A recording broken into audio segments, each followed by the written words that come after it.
Game over. Made by Crystalline. Found in www.creepypasta.org web link. You open your eyes, but there isn't anything to see. It's all blank. Whether it's white or black, it doesn't matter. But then a blinding light fills your eyes, and you squint away. When you open them again, you're in a building. No, not a building, a train. The windows show the scenery outside moving at such a speed that you can't even tell what you're passing by. The interior is simple but sophisticated, mostly white, with a few booths set up against the left wall. There is a mirror leaning up against the opposite wall. It stands right in front of you, making it easy to admire yourself. You look sharp in a black and white suit. You return to looking around. As you are looking around, another light flashes in front of you. It isn't as blinding as the last one, it's softer. Once it disappears, there are words in its place. The strange thing is that they aren't facing you, they're backwards to you. You can still read them. Choose your character. After a moment, several smaller lights appear and disappear, leaving in their place several names. Next to you on both sides, the names say locked. You have a name floating in front of you, as well. Strangely enough, it's your own. Another few moments of eerie silence pass before a small ping noise echoes in the train car. You can't move anymore. The train passes into a pitch-black tunnel, and you can't see either. Then, you can't feel anything. It's as if you're floating. When you can see and feel again, you're in front of a wall. Your movements still aren't your own, but it doesn't feel as though an outside force is influencing you, either. It's more as though it's all in your subconscious. There are several other kids your age laughing near a gate. They hold a pair of chain cutters. Your mouth opens, and you hear yourself say something. Guys, is this really such a good idea? They say this place is really dangerous at night. Your voice is shaking. Oh, YN, don't tell me you're scared? One of them, the one holding the cutters, sticks his tongue out at you. He has white hair, and is much bulkier than you. He probably wouldn't have any troubles dealing with any danger that might lay in wait. It's just a bunch of buildings full of mannequins. You find yourself remembering that his name is Rio. You know, he or she, they, have every right to be. The other guy glances over at you sympathetically. He seems much nicer, with longer black hair and a more delicate frame. You think his name is Jay. You can stay behind, if you'd like. A third voice butts in. You realize it comes from the right of you. This voice belongs to a tall girl with threateningly pink hair, and an aura that you think would be quite intimidating to many people. Yeah, YN. We're coming back tomorrow, right? Stay today, and we'll scout it out and tell you if it's really that dangerous when we get back. You remember her name to be Hiru. You agree, still somewhat hesitantly, with them. Ryo gives you a grin and a thumbs up after he cuts the wire. As the others enter, you think he must be much nicer than he acts. Then they disappear behind the previously locked gate, into the park. The next time you see them is in the pale of the morning, when their bodies or what's left of them is being brought out on the gurney. The past week didn't actually happen. You're sure of it. Everyone says it happened, and that you acted fairly normally during it. But everything went black after the incident. You're standing in front of the wall again. This time, it's during the day. You have shivers running down your spine, although whether it's from actual fear, or just fear of a memory, you aren't sure. This world you woke up in is strange. There are more words, like there were on the train. Make your way to the ticket house. Is that what you're supposed to do? What ticket house? Why would you need to do that? None of these questions are answered. You find that you aren't in control of your body again. Unlike last time, however, it feels forceful, as though some larger being is manipulating your actions. Like you're a puppet. You are made to run through the crowd of people. None of them seem to find it odd. You once again ponder the strangeness of this world, but it doesn't matter. You keep running. You run past guards, who are checking through people's bags. They think nothing of it. You decide not to think anything of it either. You run to a building. You finally stop here. You think this must be the ticket house, since that was where the words directed you. More words appear here. Query about the disappearance of your friends. That's right. No one ever actually told you what happened. This time when the controlling force moves your body again, you go with it gladly. This is information you want to know.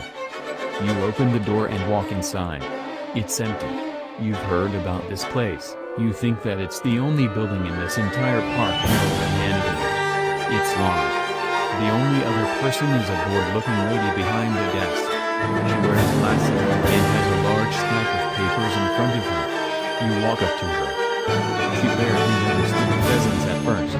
When she does, she doesn't look surprised. You'll hear about those kids, right? Weren't you the one that was there that morning? She continues to look bored. You shouldn't worry about it. There are some things that you don't want to know. Now she looks frustrated. That's what the manager told me when I asked. If I were you, kid, I'd heed the advice. You don't want to heed the advice. More words above the lady's head. Investigate. She doesn't notice them. How strange. You want her to notice them, but you can't. You are already running away. Out of the building. There's a road that leads towards more buildings. You pass most of the buildings. You see a pure white mannequin in one of the windows. It's wearing a suit. You feel like it's watching you. You keep running. You run until the end of the road. You stop. There are caution signs everywhere. There are guards standing in front of the scene. They won't let you pass. Everything goes dark again. You wake up in front of the park again. It's morning again. You look around. There are more words. Make your way to the ticket house. The force controls your body again. You run to the ticket house. Query about the disappearance of your friends. You walk into the ticket house. The same woman from before sits behind the desk. She looks like she expects you. Investigate. You run to the end of the street again. The guards won't let you pass. Everything goes dark. You wake up in front of the park again. It's morning again. You look around. There are more words. Make your way to the ticket house. The force controls your body again. You run to the ticket house. Query about the disappearance of your friends. You walk into the ticket house. The same woman from before sits behind the desk. She looks like she expects you. She looks annoyed. Investigate. You run to the end of the street again. The guards won't let you pass. Everything goes dark. You wake up in front of the park again. It's morning again. You look around. There are more words. Make your way to the ticket house. The force controls your body again. You run to the ticket house. Query about the disappearance of your friends. You walk into the ticket house. The same woman from before sits behind the desk. She looks like she expects you. She looks furious. Investigate. You run to the end of the street again. The guards won't let you pass. Everything goes dark. You wake up in front of the park again. It's morning again. You look around. There are no more words. The force controls your body again. You run to the ticket house. There are no words. You walk into the ticket house. The same woman from before stands behind the desk. She looks like she expects you. She looks furious. There are no words. You run to the end of the street again. The guards let you pass. You look underneath a large blue tarp. There's red, so much red, and everything goes dark. You wake up in front of the park again. It's morning again. You look around. There are more words. Make your way to the ticket house. The force controls your body again. You run to the ticket house. Query about the disappearance of your friends. You walk into the ticket house. The woman is gone. Investigate. You run to the end of the street again. The guards are gone. You look underneath the large blue tarp. There's red, fresh and old, a pair of glasses, some papers, and a mannequin hand. Everything goes dark. You wake up in the ticket house. There are so many other people there. They look so scared. So scared. What kind of world is this? What's happening to you? You look around. There are more words. Investigate. You investigate. There is an official-looking man standing in front of the door. He looks at his watch worriedly. You ask what time it is. 10 p.m. Why are there so many people here so late? They locked the gates. He simply nods. You want to question him further, but it looks like he'd have no answers. All the windows are barred off. You can't see outside. Another woman pulls you aside. The mannequins. The mannequins? I can't tell you. Then why pull me aside? Because you can fix it. Fix what? I can't tell you. Then how am I supposed to fix it? You have to go outside. The door is locked. There's another way. What way? I can't tell you. You must, or I won't do it. I mustn't. You must. You must. Upstairs. Upstairs? That's all I can say. With that she disappears. You realize that you have lost control of your body again. More words have appeared. Make your way upstairs. You look around the crowd of frightened people as you run through them. They ignore you. You run to the other end of the building. You are behind the desk. The lady isn't there. She's dead. What kind of world is this? You turn towards the back wall. There's a door. It isn't locked. You walk through it. There's a staircase on the opposite side. You begin walking up the staircase. It takes forever. You reach the top. There's another door. You open it. The room behind it is pitch black. You turn on the lights. How did you know where the light switch was? You aren't sure. There are mannequins. So many of them. But they're all broken, beaten, battered, and out of place amongst the clean environment. Some of them are dirty. Dirty with soil, mud, charring, marker marks, and red. The same red. That red. None of them move. They are regular mannequins. Why is this surprising? All is alike. You walk through them. Still, none move. They remain regular mannequins. You want to go home. Where is home? The first thing you remember is that train. You want to go back to that train. Before the words, before the tunnel. Just 3 minutes gone. You have reached the end of the room. There's another door. You realize that this door must lead out onto the porch. What porch? Someone forgot to lock it. You don't want to open it. You open it anyways. The mannequins remain still. The door closes behind you. You try to open it again. It is locked now. Why did it lock? You regret your decision.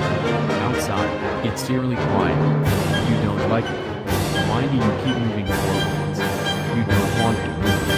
Why can't you control yourself? What is controlling you? You jump to the ground below.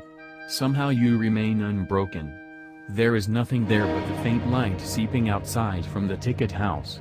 You remember your friends Hiru, Ryo, and Jay. Perhaps they aren't dead. Perhaps this is a dream. You turn towards the only other building that doesn't line the road. It's the control house of the park's transportation system. It's unlocked. You go inside. The system is online. You can't imagine why. There's a single harness, swinging slightly, at the boarding station. It seems to be waiting. You look around. No one else is there. You climb into the harness. It starts moving along the wire, like it normally would during the daytime. Why did you do this? You try to get out, before it exits the house and moves into the sky. You can't move your body. It's dark outside. So dark. At least you are far above the height of a human being or a mannequin. You wonder why your mind added mannequin to that sentence. It shouldn't have needed to. The ground seems like a dangerous place. You want to cry. The wire edges closer to the ground. You want it to go back up. Soon you are passing by the buildings on the road. The lights are on inside. The mannequins, the ones that usually line their interior, are gone. All of them. How were they brought away so quickly? They were just there yesterday. No, not yesterday. The last time you woke up. And they weren't there then. Not all of them. Some of them were missing. The suited mannequin that watched you the first day was missing. You realize the end of the street is approaching. You don't want it to approach. You want to go back. You want to be able to look inside the windows. You don't want to get off this contraption. It was the only thing that kept you safe. Kept you safe? From what? More words appeared. Save the girl. Save the girl. Save what girl? You passed the words and could no longer see them. They could not answer your questions anyways. You have reached the end of the street. No one is there. The tarp is gone. So is the red, and the glasses, and the papers, and the white plastic hand. Suddenly you are on the ground. How did you get out of the harness? How did you fall so far without breaking? What kind of world is this? Did you even fall? You look around. There is a girl there now. She wears a frilly dress. She looks at you with frightened eyes. You realize that the words must have been referring to her. You want to help her now, but from what? There is nothing around. Suddenly she screams. She is swallowed up by something white. You failed to save her. That's the first task you have failed. There is a mannequin in her place.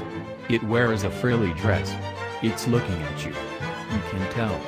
It does nothing. More words appear above it. Save the guard. Find the mannequin. The mannequin? It's right in front of you. You have already found it. Perhaps it's talking about another mannequin. Why do you need to find it? You realize you don't want to find it. Finding it is a horrible idea. You look back at the mannequin. It isn't a mannequin anymore. It's a perfect copy of the little girl, but you know it isn't her. Her skin is too white. Her eyes are too blank. She's the mannequin now. You're scared. You feel yourself begin to run. It's dark. You can't see where you're walking. You stop running. Why did you stop running? You want to keep running. You want to go back to the train. If you kept running, you would have. You would have won. You can feel it. But you stopped running. What would you have won? Why did you stop? You blink. There's a mannequin there. You wonder how it got there so fast. It wasn't there a split second ago. It wears the same outfit one of the guards wore. You realize it isn't looking at you. You turn around. One of the guards is there. How did he get there? He looks fearful. He looks at you. You have to save him. What will happen if you don't? It's too late. Something white swallows him. The mannequin stands in his place. You don't want to watch. More words appear above it. Save the waitress. Find the mannequin. The waitress? You turn to the side.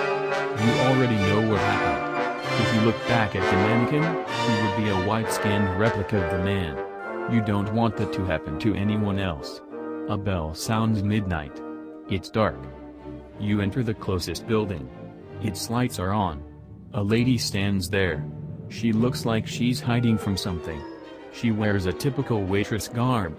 As soon as you enter, she looks both furious and tearful. You realize your entrance would have given away her location. You apologize. You will save her. But you don't. The mannequin finds you both. It consumes her. You didn't know what to do. It looks at you. This time you can't help but watch as it slowly changes. This is the third task you failed. More words appear. Find the mannequin. Save yourself. Why would you want to find the mannequin? Perhaps if you find it before it finds you, it'll go away. Why would a mannequin be looking for you? You realize that if each of these three people had a mannequin looking for them, then you begin to run. Out of the building, up the street, towards that one building. That one where you saw it. Where it watched you from. That's where it'll be. You arrive. You look around. It's there, you know it. It was waiting. It wants you to win. A voice calls out to you. You turn around. A white-skinned figure stands there, but it isn't a mannequin. Not anymore. Two figures stand beside it. One of them has white hair. He wears a sarcastic smile. One of them has long black hair. He seems welcoming. The third has threatening pink hair. She grins. It's too late for them. It's too late for you. You suddenly have full control of your body. For the first time since the train, you are you and only you. You whip around. They distracted you. This was their plan all along, you realize. It's too late for you. It's too late for you. The suited mannequin stands there. You didn't find it. It found you. If it was real, it would be. It's too late for you. This was no one's fault. If you had stopped them, none of any of this would have happened.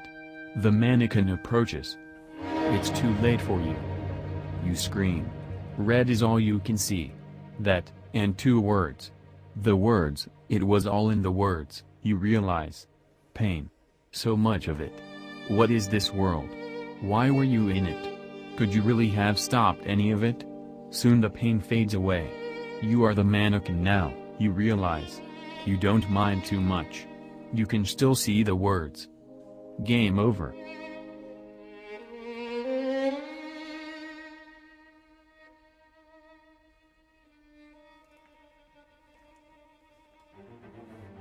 If you guys wonder where I find these creepypasta stories, the link is in the description below.